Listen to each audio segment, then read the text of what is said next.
Ore si vaenga no to e halu na fimo to e mafau fauri atua. O to e falongo longo ile sau noanga le ala le pule. Ilona nau ile fionga le pale mia ya la ule mali to e saula ke fa kauko. Fa mata ile o ta auto mai ai tua so na masaro salonga ile mele le o fa tena file fa pe mai le maliu ku au. Na tangata valina Kusokia fato i warungi o koe kaumfongo mo mafofopea whanongongo koe pe pore a kongo mafua anga wanga am kaumo whai e fua mai le pare mia laki whakau ko ai leo se mealo ia o la ua foi kala langa ele o kua ia se pa le winga ngale tala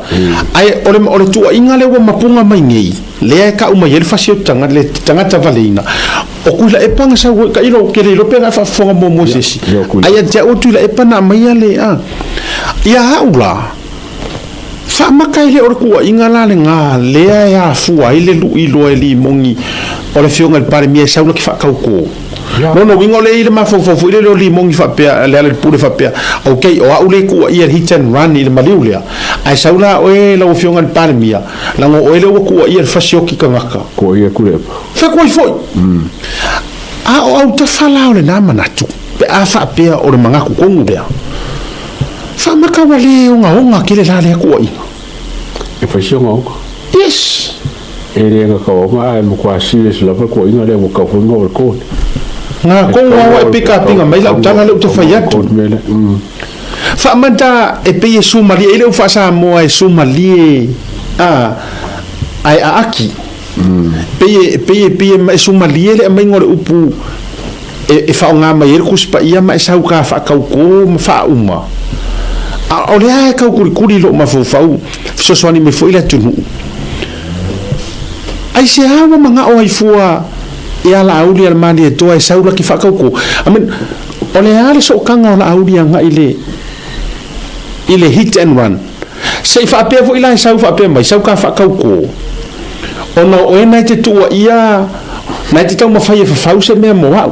manga kuala ele ko fa se fa ko nga la auli le mele la nga ole o manga kilia ele fa masingonga I'm trying to figure out, I'm trying to, understand.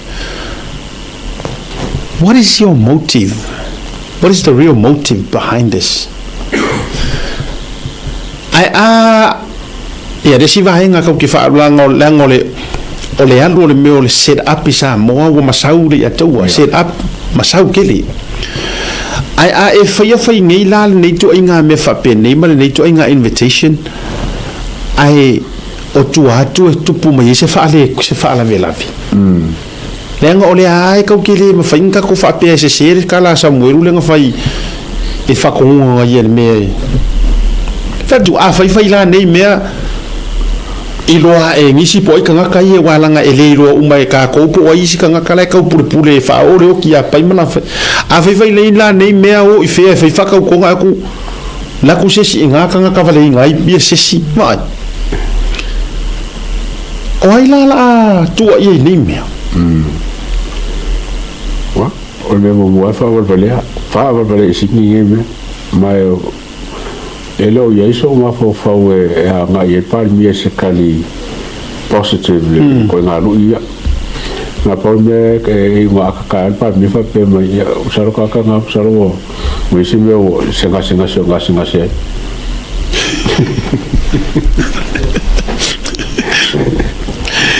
ese foi le faingo o ki fai akua tatia la le ala ka mai la oko mai le la tau mai la le atau oto mai le fa mo nga le tau fia mana o ia le ala le fo ute va tu le au mai tu la epa o le fa mo nga fo le o le sort out move on or move forward apea okay o mai fakauko o molon fatau ba e rea si me e fa pe avungi fakauko nga ai nga na meltus pa ia fa pe mai e te pelo e te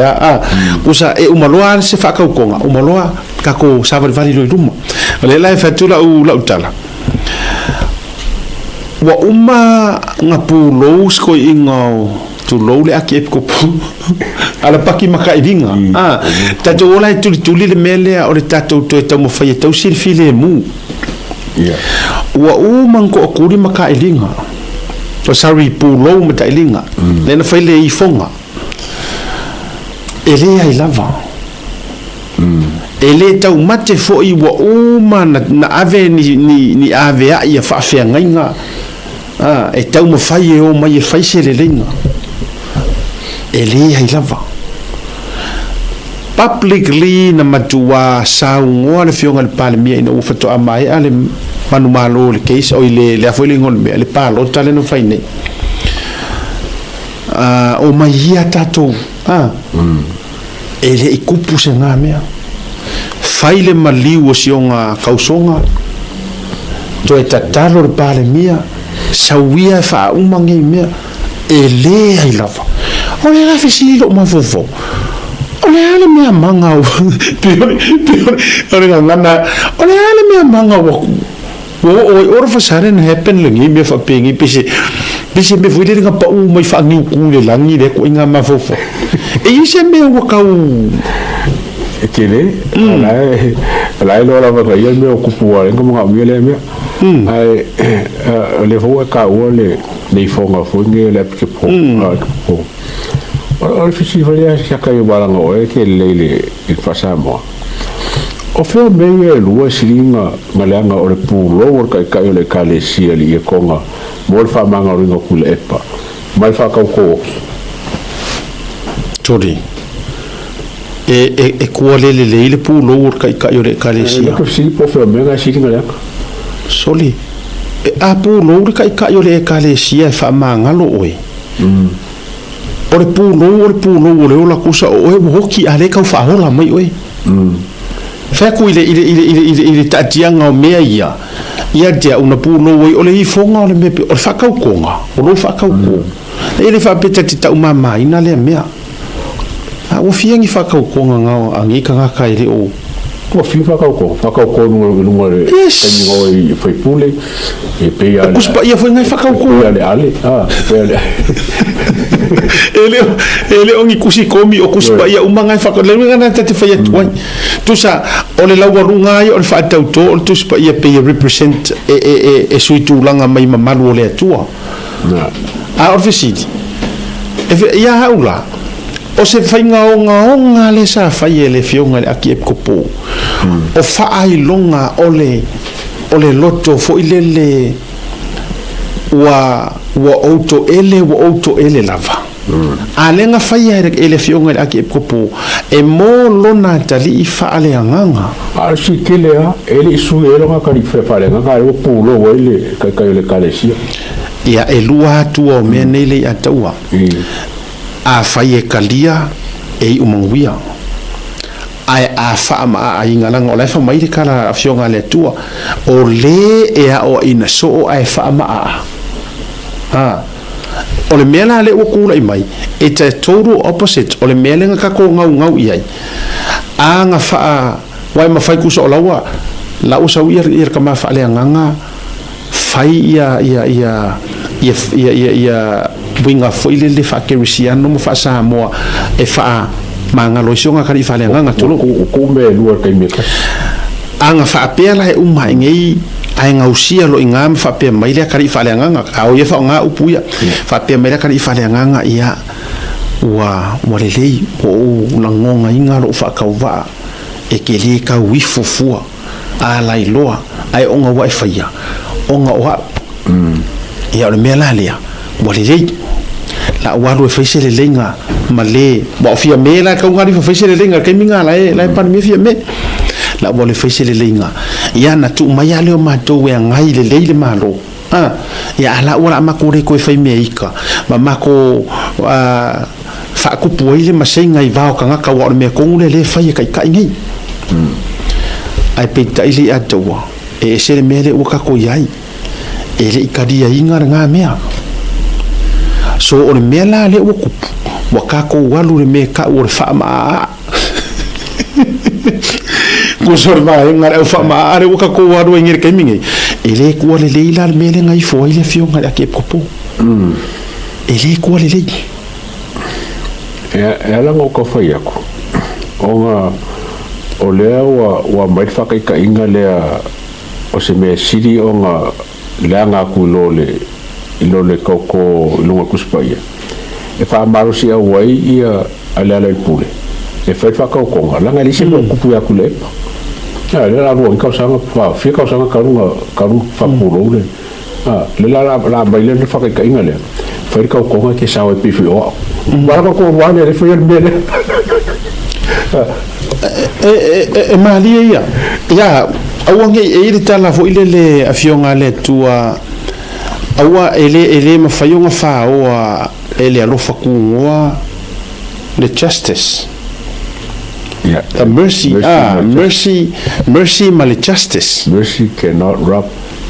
cannot rob justice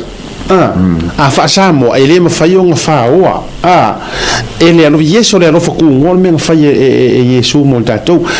ole sau o ke ku i sairingo le amio kong ole mea pa kingo la valea o ke sau ke ku ai ole ala le wingo le tala le uti ma aila ole wingo le uti faia tua awange ka ko ole case le melia ele o se case ka ke fa moea i rungo se alofa esa ala tala le ai e ka ke le ufi case le onga o lungo le fa pe mailo o mailo le ai su e pea le amio kong ia ula ia mala utala noa uma ai o songi ka ko ile wala le fa pea ole aka ko muro au melia if which is okay roi le ole nganga nga o nga kupu e matua te le fesilingi ole nei me or sai lingo le amio to ma o ke lo foi ai longa ako fia su e amio kongis o fa ko nga la fa o le lofa le fam si nga amio ko ala li som si monga la na pa ngaro pula le lo fa mo ki ba menga le fa toi le tate fa so ai wala ese ai e tu mawa le me te tauna fai sa ili pea le amioton sa ili o le si va enga le o te fi fasili ai o afia o fa yengi drug test le va enga ya wa uma drug test le palmia le wa uma fo ia leo fa ununga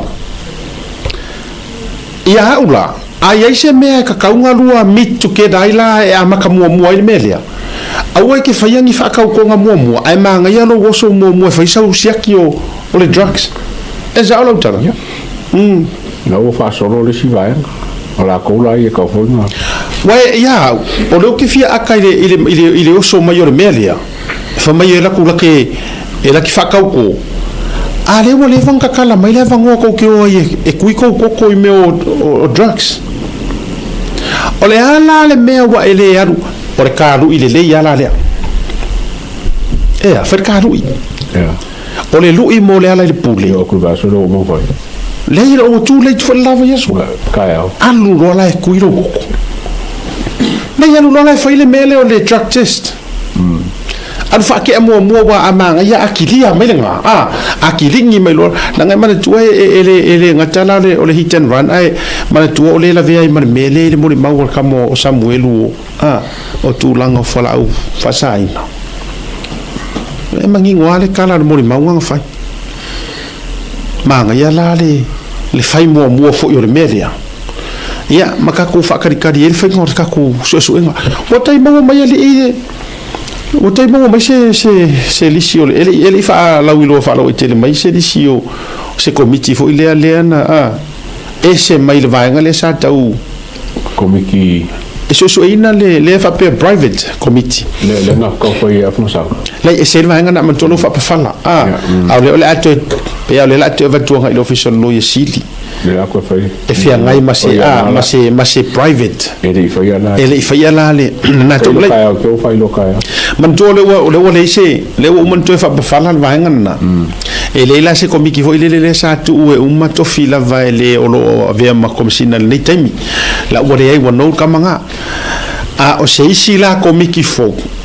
tamalana le la tatou faatalitali ai ai e koe fo'i mai lai fai ngā rui wai pe o rui mere u fai tuti e se le fia la wari e fai rui atona fai ngā rui ia ula ia o le mea mua e fai ka ko drug test malanga o se mea o la ua mana ia la ua umana fai el pale mia e mo le kanga lo ale ato so o se fate ta inga le la ua maua le result ale fionga la audi ya ele se fa monia ngai negative so maybe that's something to start with manga ya foi la lo su o lo sunganga fai puro fale ata tolu fai la o drug test te kilo ko ila kanga ia pe mo ila ele ngi me fa pe ngi ya le ato Sauli. Ma ko no ko fa solo por meo o ese lisi wala ngale fa ele el stress le fa ele e test le so que le lopo o meo le lisi fa lilo por la ko nga fa nga pa nga me ka fu singa ka o ko foi la kuskal ka ko singa pe o la le fa nga o fa ele drug test ni por meo ka kala ko e fa test por me que ia o mala bolo que la ko drug test ole me tonu fai randomly I control mai el vaenga le lo te fai kama foi le ko ku mai ro ofisa fai ai ia te au ele ka ufa pe a me o tu fem o ai ko mo ofisa ya wala nga ese ia tulanga au wala fatino mai to inga drug test fa pia ai te ai se vaenga mua te tau ona ave ia il fa mua la inga ia kilo mai le kamala le a se upur fingo ngai o ngai me fa ko ngai me waste of time boy waste of time ele ma waise file mu ole makua I vevesi ole akungu ule mele pe afanyi ne ufa kusa ole to ele awala fo ina ngausia awana ngausia ma ele te tauna tatou se etia ile malu ole taitai ole mele e ole makua langa ma le fia ole atunu ya ona o meia la tau so mai fa peni mana o nga mai te tonu mai esa o upu le fai so ka mo o vui over my dead body e le se kula fo le me fa ko mai le ko nga fie ko na me fa peni o me fai no mala la fanga e le fai nga malo e ko fa le la nga me le ko fai nga malo fai ngi bloka ko nga la ka tie kula fo nga su ele me ko o so menge o me so nga kala fo I me o le voluma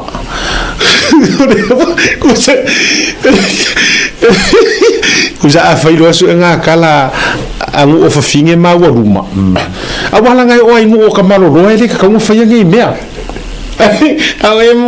ai a fai lo mo so nga kala le voluma ma kama ku lo fai ka kala fo I me bena ia na matu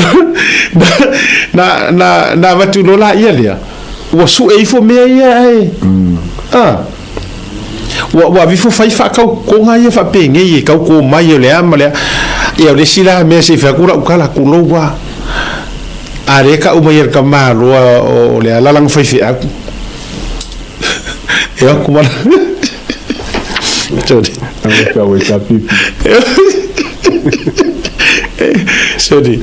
naku o I le ata o ma fa fonga sa mo e te lo ai me ke le o me fu I ke le plan le pe ke kakalo ile ko se me a mai ele tu fa to I to te sila fia o me ai fai lungo mo me ele ngi me le nana fa tu la utala ona ane me la a mai ai sia u fai fia ma ye fo o ko mala malama yesu engole amio ko aka ko I me nga fai fia o le conflict of e ma kwa conflict ka lo sa ma mai lo fai fia oi ta mo mai foi la kwa ka ya kwa ka ya la ka ma wanga le na no foi tu se fa pe fo ye ki fa pe mai ka ko wona ai o mai ka yo e karesia kai uma e kalesia lai kor kai faulu ole fakasa faulu no kisi faulu ka koriko mamonga uma ole o mai uma sure vai fa mai sau mara fu fia ole ale fa kaukonga ole ale a mi tonu e mau ele na mea of course e yo ya la fa fia mo oi e ku ala foi fe au mo o ronga kari fa le nganga e kai mo mo fa lo mo le luia a funga la le pule mo aka ko fa le si la le pule ngala mo aka so ia ko le kiki o upu ang ko fa mo ko ka ko fe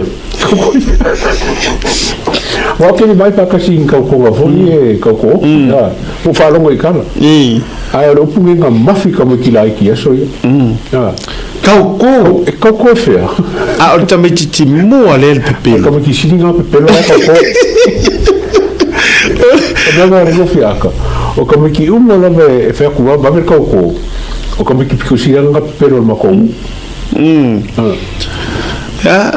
o le wa taru le wa tama fo fa pia wa ka umma dala ale akip ko po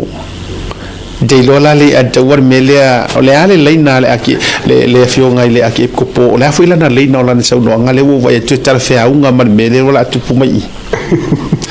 o le leina le wa ka ro ma fo fa ola ni sau no ngale fa mai e pe ya se si ara bo ai mo mana tuore tele yo vaenga maka uki or sa wanga le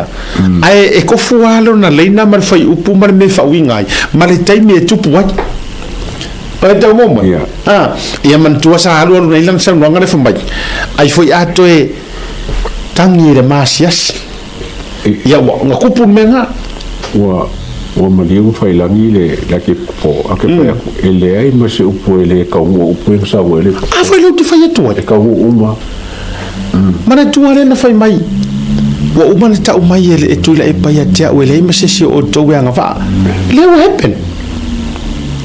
o le hali tu langa wa happen o le melena pai le ai ma se ki nga ko fai ya inga fa fia I paloka la ke kele lua ka mai paloka la iki ko kiki fia se furu le aru ngai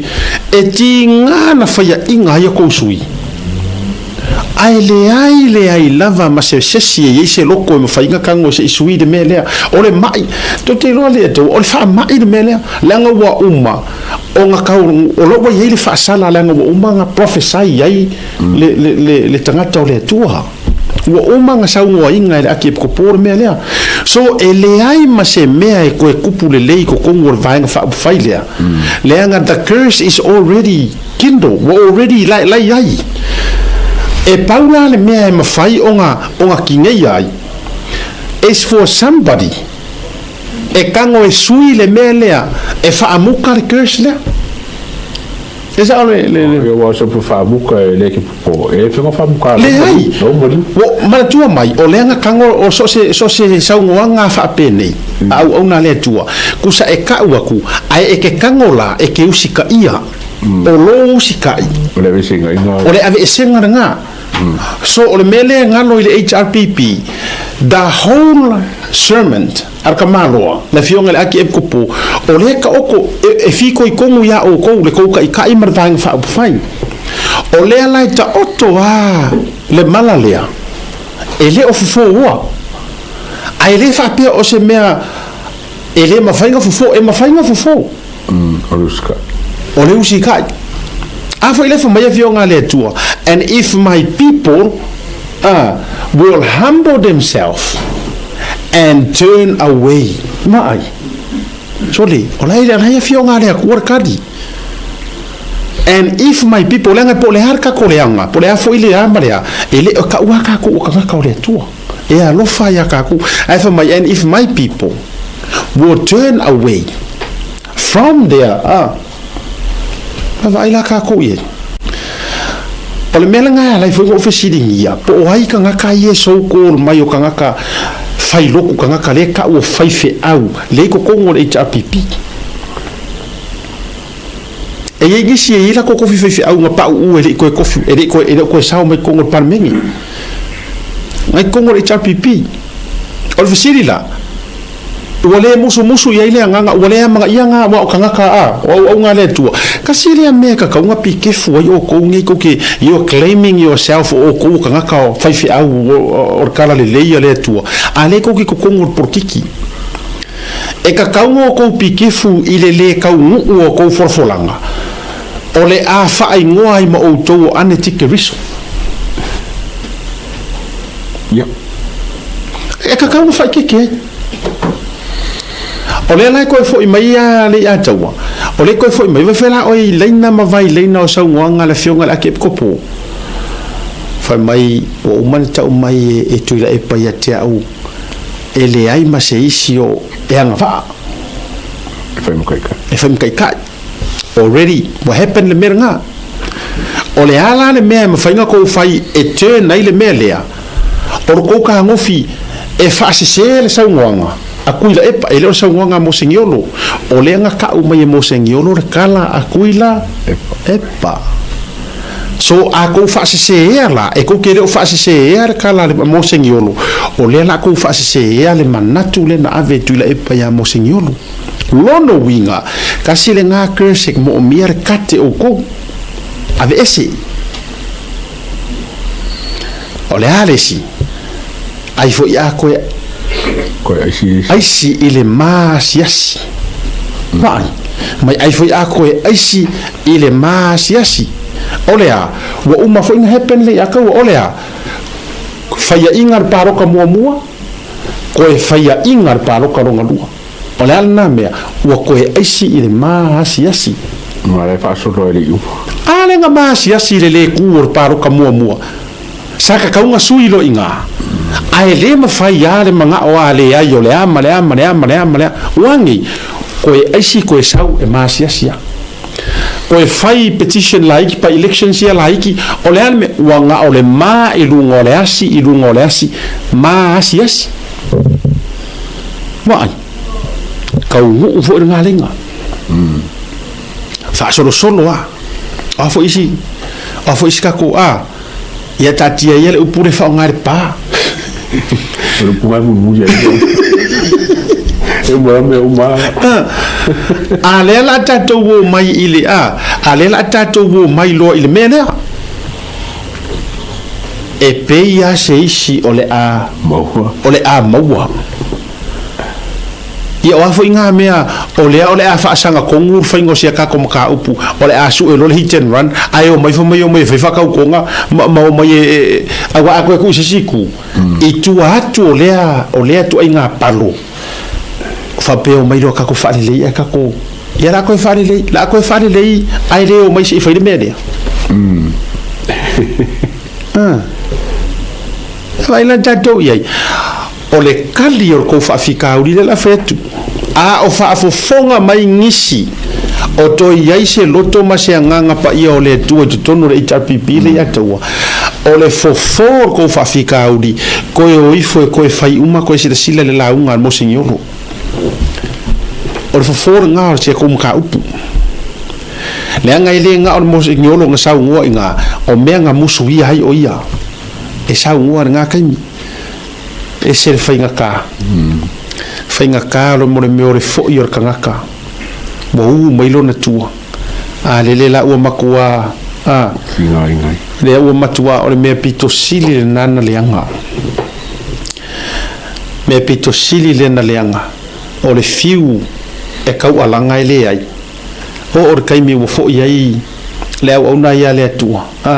ia nga or fikangi siro mar kau faikangi au ele me le ua faingi ma toe mo